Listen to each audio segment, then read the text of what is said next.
Module 1 introduction to WordPress. Starting के कुछ modules में हम थ्योरी डिस्कस करेंगे and I would strongly recommend कि आप थ्योरी को कंसंट्रेशन के साथ सुनें और अपने कॉन्सेप्ट्स क्लियर करें। सो स्टार्ट करते हैं कि वर्डप्रेस क्या है। Before discussing WordPress, let me explain what is content management system है। वेबसाइट बनाने के दो तरीके हैं।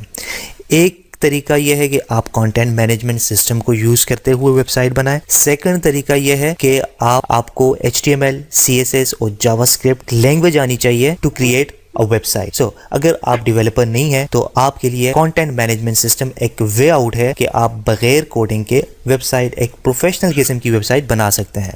So there are lot of content management system. हम उन कंटेंट मैनेजमेंट सिस्टम में से वर्डप्रेस को ही क्यों प्रेफर करते हैं, तो इसके आंसर्स मैंने पॉइंट्स की शक्ल में दिए हैं। सबसे पहले क्या है, फ्री कंटेंट मैनेजमेंट सिस्टम, कि वर्डप्रेस एक फ्री कंटेंट मैनेजमेंट सिस्टम है। अगर आप विक्स CMS यूज करेंगे या शॉपिफाई जो कि ई-कॉमर्स के लिए है, जो लेटर ऑन हम डिस्कस करेंगे, वो अगर आप यूज करेंगे तो आपको पे करना पड़ेगा। लेकिन वर्डप्रेस जो है वो फ्री ऑफ कॉस्ट आप यूज़ कर सकते हैं और उसके ज़रिए आप अपनी वेबसाइट बना सकते हैं। सेकंड फ़ायदा क्या है, जो कि बेसिकली CMS का फ़ायदा है कि नो कोडिंग रिक्वायर्ड, आपको कोडिंग की ज़रूरत नहीं है। और मोर देन 40% जो वेबसाइट है वो वर्डप्रेस पे बनी है। इजी कस्टमाइजेशन है, डिफरेंट टाइप्स ऑफ प्लगइन्स हैं, पेज बिल्डर्स हैं लाइक ब्रीजी, डिवी और एलिमेंटोर, जो कि आप इंटीग्रेट करके ड्रैग एंड ड्रॉप कस्टमाइजेशन कर सकते हैं यूजिंग वर्डप्रेस। SEO फ्रेंडली है। SEO mean search engine optimisation. अगर आप चाहते हैं कि आपकी जो वेबसाइट है वो गूगल पे रैंक हो जाए तो WordPress is the best platform जो कि SEO फ्रेंडली है। Next, low cost free themes available. आपके पास बेइंतहा फ्री थीम्स अवेलेबल हैं जो कि स्टार्टिंग में आप यूज़ कर सकते हैं। एज अ बिगिनर आप फ्री थीम से अपनी वेबसाइट डेवलप कर सकते हैं।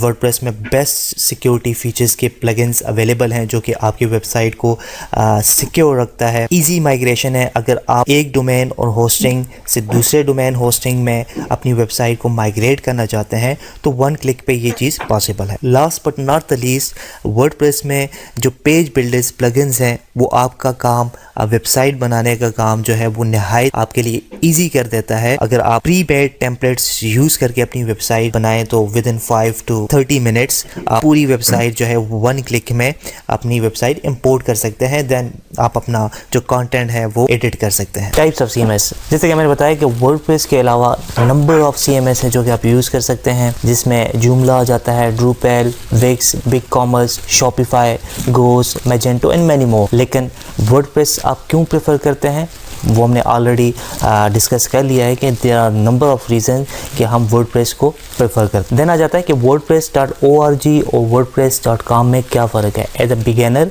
आप इस चीज़ में कंफ्यूज हो सकते हैं कि मुझे wordpress.org यूज़ करना चाहिए या wordpress.com का प्लेटफॉर्म यूज़ करना चाहिए। तो हम इसमें देखते हैं कि इन दोनों में क्या डिफरेंस है। तो wordpress.org बेसिकली एक फ्री प्लेटफॉर्म है। आपको इसमें करना सिर्फ ये अपना डोमेन और होस्टिंग परचेज करना है and then you are good to go. आपकी जो वेबसाइट है फुल कंट्रोल आ जाता है। Free plugin, free theme use कर सकते हैं। जो सा चाहे आप free plugin, theme, paid plugins, themes वगैरह आप यूज कर सकते हैं सिर्फ wordpress.org में। आप गूगल एनालिटिक्स यूज कर सकते हैं, फेसबुक का पिक्सल इंटीग्रेट कर सकते हैं, अदर जितने भी प्लेटफॉर्म्स हैं उनको आपस में इंटीग्रेट कर सकते हैं। मोस्ट इंपॉर्टेंटली, अगर आप wordpress.org के प्लेटफॉर्म में हैं then you can earn money via Google AdSense, जबकि wordpress.com में ये चीज़ पॉसिबल नहीं है अगर आप फ्री प्लान में हैं।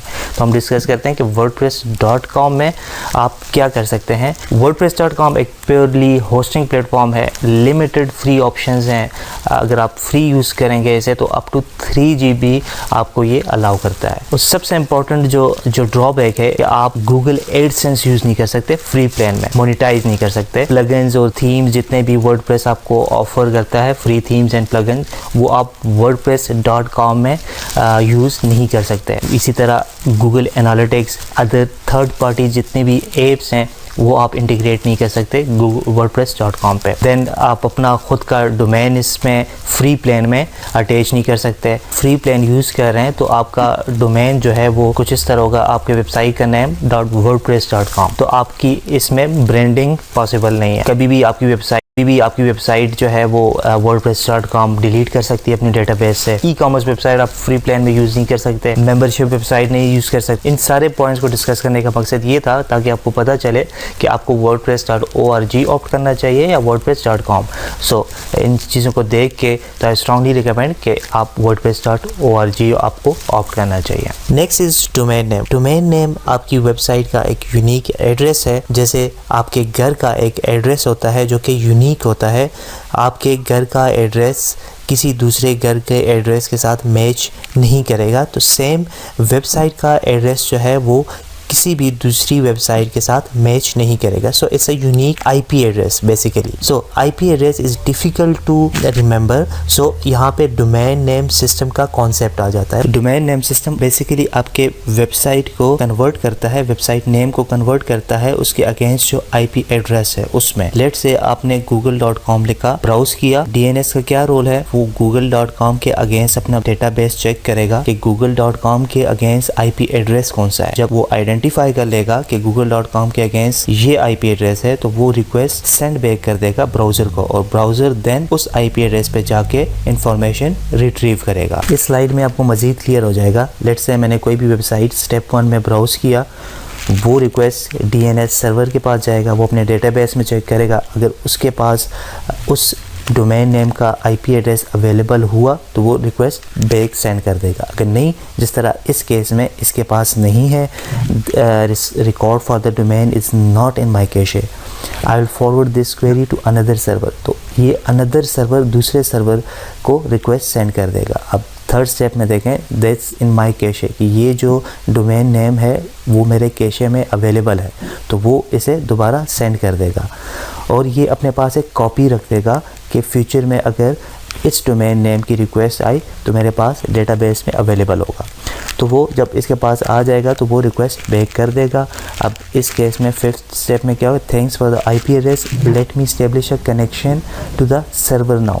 अब इसके ब्राउज़र के पास आईपी एड्रेस आ गया है तो वो डायरेक्ट सर्वर को रिक्वेस्ट सेंड करेगा और जो भी रिक्वायर्ड यूज़र ने इंफॉर्मेशन मांगी हैं वो रिट्रीव करके यूज़र के सामने पेश कर देगा। तो ये ओवरऑल पिक्चर है कि जब भी आप डोमेन नेम सर्च करते हैं, सर्च करने से लेके इंफॉर्मेशन आपके स्क्रीन पे आने तक बैक एंड पे ये प्रोसेस हो रहा हो। इसके बाद हम डिस्कस करते हैं कि कोई भी डोमेन नेम है, यूआरएल है, ये कंप्लीट एक यूआरएल है। जो भी आप वेबसाइट का जो एड्रेस एंटर करते हैं उसके कौन कौन से पार्ट्स हैं। सबसे पहले जो पार्ट है वो है http://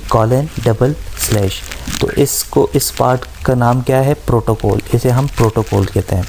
और www ये सब डोमेन है, और जो आपका एड्रेस नाम है, जिस तरह facebook.com में जो फेसबुक है वो डोमेन नेम है, और .com, .org, .net ये क्या है, ये टॉप लेवल डोमेन है। अगर facebook.com कंप्लीट, अगर मैं ये क्या है कंप्लीट, इसका नाम क्या है, ये रूट डोमेन है। अगर इंडिविजुअली मैं इसे पढूं, इंडिविजुअली इसे मैं देखूं तो facebook domain name and .com जो है वो टॉप लेवल डोमेन। तो ये इसकी डिस्ट्रीब्यूशन है। नेक्स्ट हम देखते हैं कि व्हाट इज़ होस्टिंग। होस्टिंग क्या है, होस्टिंग जिस तरह डोमेन नेम अगर आपका एड्रेस है तो होस्टिंग वो जगह है जहाँ पे आपकी फाइल्स पड़ी हुई हैं। कोई भी वेबसाइट बनाने के लिए आपको दो चीज़ें चाहिए होती हैं, एक डोमेन नेम उसका एड्रेस, और दूसरा होस्टिंग। होस्टिंग जहाँ पे आप अपनी फाइल्स, अपनी वेबसाइट का डेटा स्टोर रखेंगे। होस्टिंग में डिफरेंट टाइप्स हैं, जैसे shared hosting, virtual private server, dedicated hosting. Shared hosting में क्या है कि एक ही सर्वर है और बहुत सारे लोग जो हैं वो आपके साथ सर्वर शेयर कर रहे हैं, सर्वर्स एंड रिसोर्सेज आपके साथ शेयर कर रहे हैं। और वर्चुअल प्राइवेट सर्वर में आपको डेडिकेटेड रिसोर्सेज अलॉट की जाती हैं। सर्वर एक ही है लेकिन उसके जो सर्वर के जो रिसोर्सेज हैं, उसका जो रैम है, स्पीड है, वो हर इंडिविजुअल के लिए, चाहे वो यूज़ करे या ना करे, वो उसके लिए डेडिकेटेड रिसोर्स अलॉट हो जाता है। तो ये शेयर्ड होस्टिंग और वर्चुअल प्राइवेट सर्वर में ये डिफरेंस है। अब वर्चुअल प्राइवेट सर्वर और डेडिकेटेड होस्टिंग में ये डिफरेंस है कि वर्चुअल प्राइवेट सर्वर में सर्वर एक है और मल्टीपल यूज़र्स हैं जो कि उस सर्वर के रिसोर्सेज शेयर कर रहे हैं, उसकी स्पीड वगैरह, उसकी रैम और जो CPU वगैरह है वो शेयर कर रहे हैं, जबकि डेडिकेटेड होस्टिंग में एक यूज़र के लिए एक सर्वर डेडिकेट हो जाता है। तो ऑफ कोर्स ये कॉस्टली ऑप्शन है, इकोनॉमिकल नहीं है। स्टार्टिंग में हम शेयर्ड होस्टिंग पे जाते हैं जहाँ पे एक सर्वर बहुत सारे लोग यूज़ कर रहे होते हैं। फ्यूचर में जब ऑडियंस हमारी वेबसाइट की ज़्यादा हो जाती है तो हम शेयर्ड होस्टिंग से वर्चुअल प्राइवेट सर्वर या डेडिकेटेड होस्टिंग में कन्वर्ट कर लेते हैं। तो स्टार्टिंग में हम शेयर्ड होस्टिंग ऑप्ट करते हैं। जब आप डोमेन इन होस्टिंग परचेज कर लेते हैं तो नेक्स्ट स्टेप आ जाता है वेबसाइट को प्लान करने का। आपने ये देखना है कि आप कौन सी वेबसाइट बना रहे हैं, आया वो ब्लॉगिंग की वेबसाइट है या ई कॉमर्स की है या स्टैटिक या बिज़नेस वेबसाइट है। तो उस बेस पे आप अपनी वेबसाइट का स्ट्रक्चर डिज़ाइन करते हैं। स्ट्रक्चर में क्या क्या चीज़ें आ जाती हैं कि उसमें आप वेबसाइट की कितने पेजेस होंगे, कितनी कैटेगरीज़ होंगी, कंटेंट कैसे होगा, थीम सिलेक्शन कैसे होगी। थीम सिलेक्शन जो है वो आपकी टारगेट ऑडियंस पे डिपेंड करेगा कि आपकी वेबसाइट की टारगेट ऑडियंस क्या है। इसी तरह टाइपोग्राफी वगैरह आप प्लान करेंगे, फ़ॉन्ट्स सेट करेंगे कि मैंने अपनी वेबसाइट में ये टाइपोग्राफी या फ़ॉन्ट्स यूज़ करना है। कलर कम्बिनेशन आप सेलेक्ट करेंगे कि ये कम्बिनेशन में अपनी वेबसाइट पे ये कलर कम्बिनेशन रखूँगा। तो ये सारी चीज़ें आपने वेबसाइट बनाने से पहले प्लान करनी होंगी।